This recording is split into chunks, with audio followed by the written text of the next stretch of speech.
असतो। अर्थात माझे अधिकारी पण साथ देतात, काही पदाधिकारी पण साथ देतात, ही गोष्ट नाकारू शकत नाही। पण त्याचं वळण हे आता आपल्याला नवीन पिढीला लावायचं। तुमच्या माझ्या शाळेमध्ये जी मुलं मुली शिकतायत त्यांना मधून अधून आपल्या करा नदीमध्ये न्यायचं आणि हा कचरा गोळा करा। त्यांना कळलं पाहिजे की हा नसतो टाकायचा, त्यांना कळलं पाहिजे की तिथल्या झाडाचं थोडंसं तिथं गवत बिवत झालेलं असेल तर ते काढायचं। तुम्ही जसं त्याच्यावर संस्कार कराल तसं तो उद्याच्याला तयार होणार आहे। आता मला परवा एक आमदार सांगत होते की दादा माझी मुलगी घरात आम्ही सगळेजण मराठी बोलतो, परंतु इतकी अप्रतिम इंग्लिश बोलायला लागली, इतकी छोटी आहे, त्यालाही कळे ना की इतकी कशी काय फ्लुएंटली इंग्लिश बोलते, लहान मुलगी बच्ची। तेव्हा त्याला कळलं की ती ज्या वेळेस मोबाईलवर खेळत असते त्यावेळेस जे कार्टून असतात ना ते सगळं ते इंग्लिश मध्येच ती ऐकत असते आणि ते ऐकून लहानपणी तुमच्या कानावर ते सगळं सारखं पडलं की त्याच्यात ती तयार झाली। आणि एकाची मुलगी हिंदी फ्लुएंटली बोलायला लागली तर त्यांच्या ह्याच्यात तुमच्या बघा त्या मोबाईलमध्ये मराठी पाहिजे की हिंदी पाहिजे की इंग्रजी पाहिजे कोणती भाषा, तर त्यांच्यामध्ये ती जे करायची खेळायची ते हिंदीमध्ये होतं, त्याच्यामुळे हिंदी तिचं फर्स्ट क्लास झालं। सांगायचं तात्पर्य अजित पवारचं एवढंच आहे, तुम्ही तुमच्या भागातल्या मुला मुलींच्यावर कसे संस्कार करता, कसं तुम्ही त्याला शिकवता, कसं घडवता, त्या पद्धतीनं उद्याची पिढी आपली तयार होणार आहे। आणि म्हणून मी तुम्हाला सांगतो, मी सारखं सांगतो मी कामाचा माणूस आहे, मी विकासाचा भोक्ता आहे आणि त्यामुळं ही दोन शहरं आपल्या दृष्टीनं आज माझ्या तालुक्यातली महत्वाची आहेत। जिल्हा परिषद तालुका पंचायतीच्या वेळेस पण मी सांगेन मला काय सांगायचं ते, पण आता जबाबदारी तमाम बारामतीकरांची माळेगावकरांची ही आहे।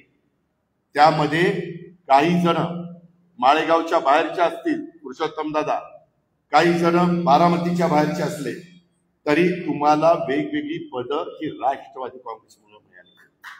त्याकरता आपल्यातल्या इथल्या सहकाऱ्यांना निवडून येण्याच्या करता तुमचे पाहुणे रावळे मित्र परिवार अनेकांच्या अनेक ठिकाणी असतात, त्या सगळ्या दूध संघ असेल, खरेदी विक्री संघ असेल, मार्केट कमिटी असेल किंवा आमचे तिन्ही कारखाने असतील किंवा आमच्या बँक असेल किंवा इतर संस्था असतील, त्याही सहकार भागातल्या कार्यकर्त्यांनी पदाधिकाऱ्यांनी मला कोणी सांगितलंच नाही, मी काय जायचं। हे काय अजित पवारच्या घरचं लग्न नाहीये, ही आपल्या सगळ्यांची जबाबदारी आहे। काहींनी इथं नगराध्यक्ष पद भूषवलंय, आज जरी ते माळेगावचे पंढारे भागातनं डायरेक्टर झालेले असतील तरी आम्ही त्यांना इथं संधी दिलेली होती। त्यांच्याही काही ओळखी पाळखी आहेत, त्यांच्याही काही मित्रपरिवार आहेत, तेही इथं राहिलेले आहेत। हे मी योगेशचा मुद्दा एक नाव घेऊन सांगितलं, पण तसं अनेकांच्या बाबतीमध्ये आहे। ही गोष्ट लक्ष्मणा लक्षात ठेवली पाहिजे। मी अजिबात ते खपून घेणार नाही, कारण मला महाराष्ट्रात फिरायचं आहे। मी तुम्हाला वेळ देईन, आपला प्रचार फार उशिरा सुरू होणार आहे, 7 दिवस प्रचाराला राहत आहे, त्याच्या आधीच मी सभा घेऊन जाईल आणि शेवटच्या सभेला प्रचाराचा नारळ तर त्याच्या आधीच एकदा चित्र स्पष्ट झालं की मी फोडून टाकीन आणि मला काय सांगायचं ते माळेगावकरांना बारामतीकरांना सांगेन। नंतर मात्र हेवे दावे गट तट मला नाही दिलं, यालाच कसं काय दिलं, कोण लागून गेलाय, आता बघू कसा निवडून येतो। काही जण मुद्दामून बाकीच्यांची मोड बांधतायत, काही जण इतकं उत्मादपणे बोलताय, एवढं घमेंडखोर बोलताय, ठीक आहे त्यांचा त्यांना लकला। आपल्याला जी यशवंतराव चव्हाण साहेबांनी सुसंस्कृत महाराष्ट्रामध्ये जे शब्द वापरायला शिकवलेले किंवा जो सुसंस्कृतपणा शिकवलेला आहे त्याच पद्धतीने आपण पुढे जाऊ। आता काही लोक तुम्हाला आज पण मला काही सांगितलं हे काम ते काम, मी म्हणलं आता आचारसंहिता संपेपर्यंत जरा थांबा, जानेवारीमध्ये आचारसंहिता संपली की परत आपणच जाऊत ना काम करायला, दुसरं कोण येणार आहे। हे आत्ताचे जे आले ते निवडणुका आल्यात म्हणून त्याला बोलव त्याला बोलव, तू लढ तू लढ तू भर, मी आहे तुझ्या मागे, हे असलं चाललंय। काही त्या गोष्टीला महत्व देऊ नका।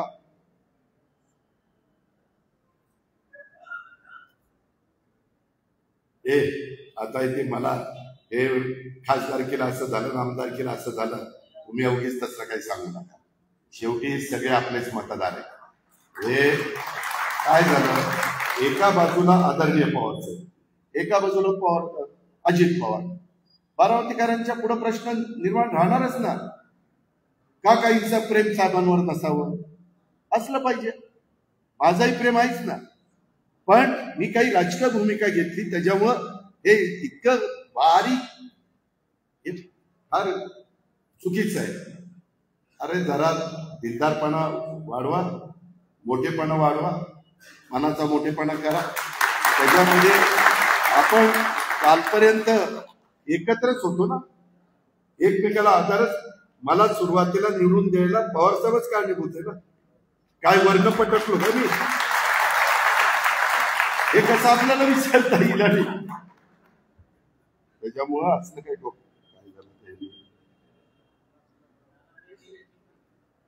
बारामती तालुक्याच्या बाहेरील गुंड लोक बारामती MIDC मध्ये आहेत, त्यांची गुन्हेगारी वाढत आहेत लोकांना. मी ह्याच्याबद्दल आमच्या पोलीस यंत्रणेला सांगेन की बाबा हे असं चालणार नाही. मी सतत त्यांना सांगतो, ज्यावेळेस मी आढावा बैठक एसपीची घेतो, पालकमंत्री म्हणून जे जे काही माझी जबाबदारी असती त्या पद्धतीनं मी इथल्या ऍडिशनल SPला, DYSPला, PIला, PSIला यांना सगळ्यांना सांगेन. हे मला तर अजिबात, मला गाडीत बसले होते, मला हे अजिबात चालणार नाही. पण तुम्ही फार संकुचित विचारांचे राहू नका. आपल्याला त्यामध्ये बारामतीकरांचं पूर्णपणे आपल्या, आता तुम्हाला बारामतीकरांनी दिलीच ना साथ. माळेगाव कारखान्याला दिली, आमदारकीला दिली, बदल झाला ना बाबा. त्याच्यामुळं मी आता तर मला खासदारकीला जे 48,000 मतं कमी पडली, त्यांनी मला मत केलं नाही, आता याच्याकडे बघतो. अरे मग 1 लाख मतं कशी झाली असते? येडं का काय नाही, पुढंच झाले. मित्रांनो तसं नसतं. काही काही माणसं जोडायची असतात. काहींचं काही थोडंसं चुकलं असेल तर त्याला आणू ना मुख्य प्रवाह. काय हरकत काय? झालं गेलं गंगेला मिळालं,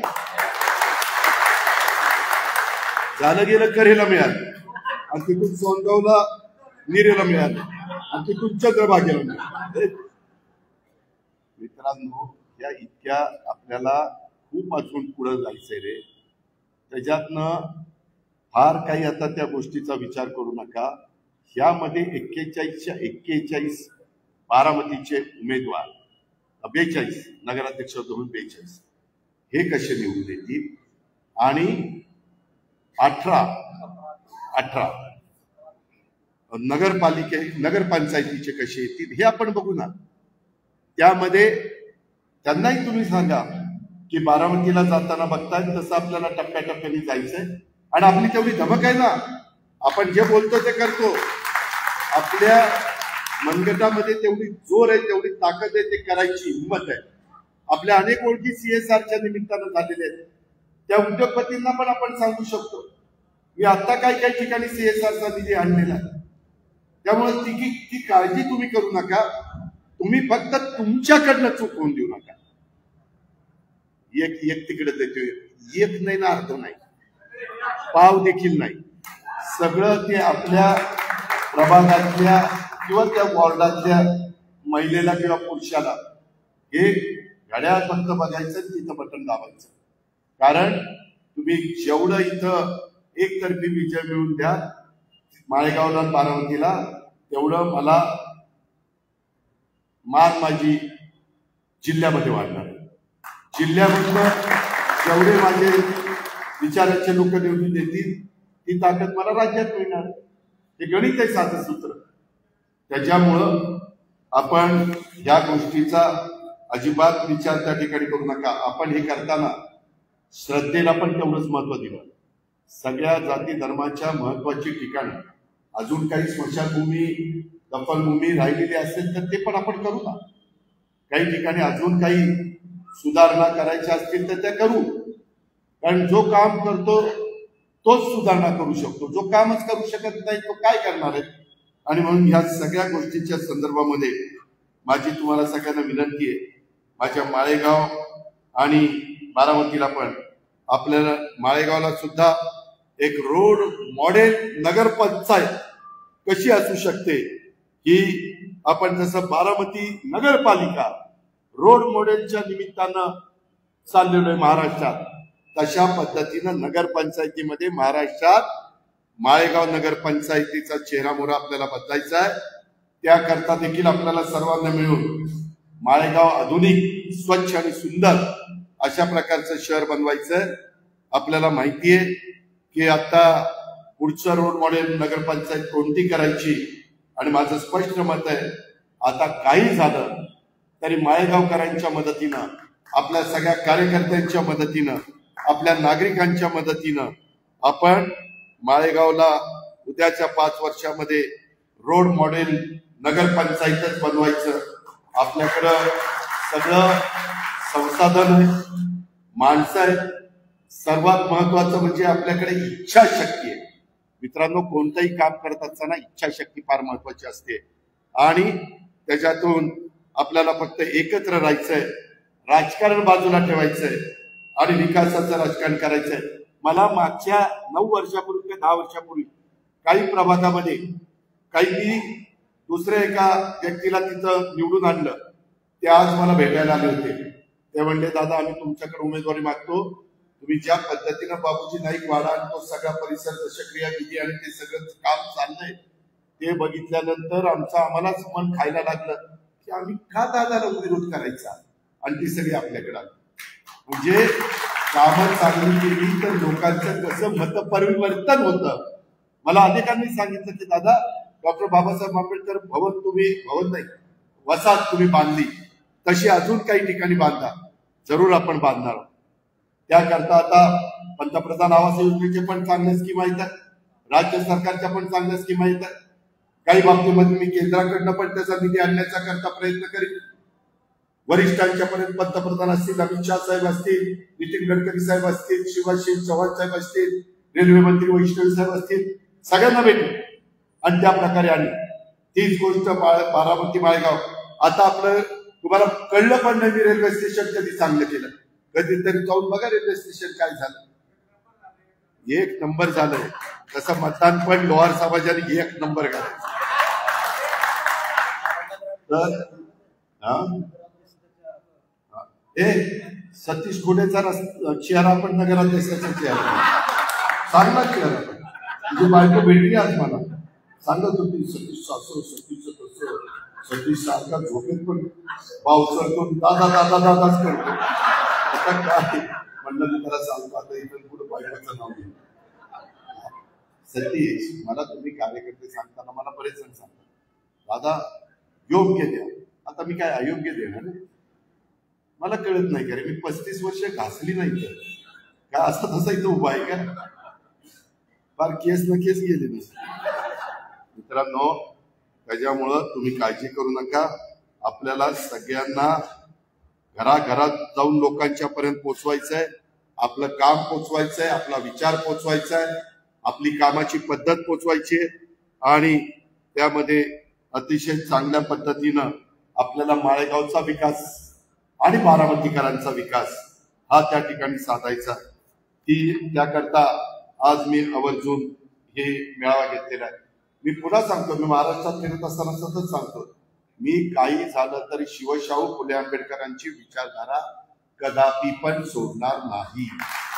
ही विचारधारा हिंदवी स्वराज्याची स्थापना करत असताना महाराजांनी जसं सर्वांना बरोबर घेऊन हिंदवी स्वराज्याची स्थापना केली, रयतेचं राज्य केलं, त्याच गोष्टीनं आपल्याला सगळ्यांना पुढे जायचंय.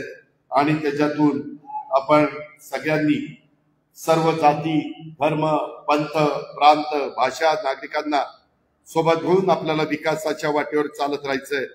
त्याच्यामध्ये तुमच्या माझ्या राज्यामध्ये, तुमच्या माझ्या जिल्ह्यात, तालुक्यात, आपल्या परिसरामध्ये कुणावरही मागासवर्गीयावर अन्याय होणार नाही, आदिवासीवर अन्याय होणार नाही, किंवा अल्पसंख्याकांवर अन्याय होणार नाही, किंवा ओबीसींच्यावर, भटक्यांच्यावर किंवा सर्वसाधारण कुणावरच तिथं अन्याय होणार नाही.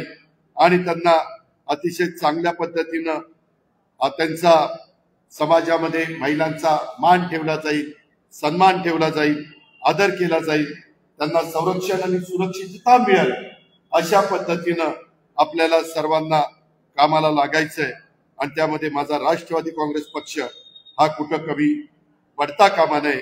आपल्याला कष्टकऱ्यांना पुढे न्यायचंय, आपल्याला शेतकऱ्यांना बळीराजाला पुढे न्यायचंय, आपल्याला महिला वंचित दुर्बलांना पुढे न्यायचंय आणि ह्याच्यातून रोजगार निर्माण करायचा आहे. त्याही बद्दल आता माझं सायन्स पार्कचं अनेक काम आहे. मी आता वेळ बराच झालेला आहे, मी परतच्या सभेला सांगेन, परंतु खूप कामं मी वेगवेगळी लोक यंत्रणा त्या संदर्भातली कामाला लावलेली आहे. त्याची पण नोंद माझ्या माळेगाव आणि बारामतीच्या तमाम नागरिकांनी, तमाम कार्यकर्त्यांनी त्या ठिकाणी घ्यावी. मित्रांनो, ही नगरपालिकेची निवडणूक फक्त मतांची लढाई नाही, ही शहराच्या विकासाची, दोन्ही शहराच्या विकासाची चाचणी आहे. आणि त्याच्यामुळे यंदा पुन्हा दोन्हीकडे आणि राज्यात 288 ठिकाणी नगराध्यक्ष थेट निवडला जाणार आहे. म्हणून मी प्रत्येक कार्यकर्त्याला सांगतो, रुसवे फुगवे बाजूला ठेवा, व्यक्तिगत मतभेद बाजूला ठेवा, गट गट बघू नका. पक्ष म्हणून मी जो निर्णय घेईन तो उमेदवार, तोच आपला उमेदवार असेल. आपण सर्वांनी, माझ्या सहित सर्वांनी एक दिलानी बारामतीच्या विकासासाठी आपल्या विचारांचा नगराध्यक्ष बारामतीचा आणि माळेगावचा नगराध्यक्ष हा निवडून आणायचा आहे. कारण आपल्याला दोन्ही शहरांचा विकास साधायचा आहे. आपल्याला बारामतीकरांची अधिक चांगल्या प्रकारे सेवा त्यांना द्यायची आहे. आणि आपण जेव्हा एक दिलाने उभे राहतो तेव्हा कोणतीही ताकद तुम्हाला मला हरू शकत नाही. फक्त तुम्ही मी एक दिलाने उभं राहिलं पाहिजे. कोण मायेचा लाल आपल्याला हरू शकत नाही. आपण सगळे एक संघ असलो तर. आपल्यात जर कुठेतरी काहीतरी गडबड झाली तर मग मात्र अडचण येते. बारामतीकरांना माहिती आहे, आता निवडणुकीच्या निमित्तानं पण खूप बोलणारे त्या ठिकाणी येतील, बोलणारे खूप असतात, पण काम करणारा फक्त आणि फक्त अजित पवार.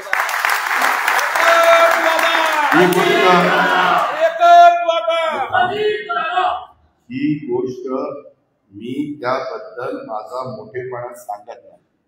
तुम्ही म्हणाल ही करतोय सारखाच अजित पवार. मी काम करतोय, माझं काम करतोय.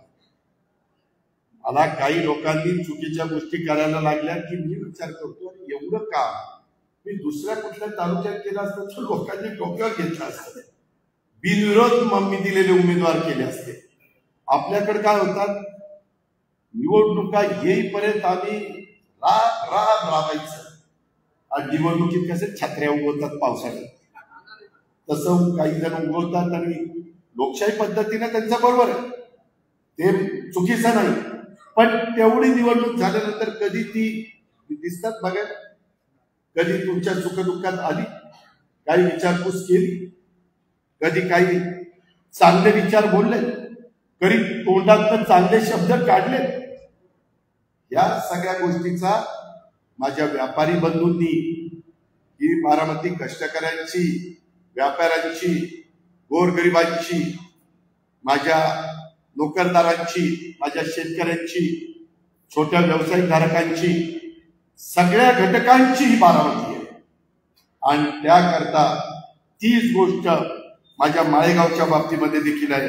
आणि म्हणून माझं तुम्हाला सगळ्यांना सांगणं आहे की आज हे सगळं झाल्यानंतर मी जास्त करून लवकरात लवकर त्याची नावं फायनल करून यामध्ये आपण पुढे जायचंय. कुठल्याही परिस्थितीमध्ये आपण माझ्यावर टाकलेला जो विश्वास आहे तो मी कधी फोल ठरू शकणार नाही. अशा प्रकारचा शब्द देखील या मेळाव्याच्या निमित्तानं माझ्या लाडक्या बहिणींना आणि माझ्या बांधवांना पण मी देतो. बारामतीच्या, माळेगावच्या विकासासाठी आपण सगळेजण कटिबद्ध आहोत याची ग्वाही देखील मी आपल्याला देतो आणि या ठिकाणी थांबतो. जय हिंद, जय महाराष्ट्र, जय राष्ट्रवादी. मी लगेचच येतो कारण आमदार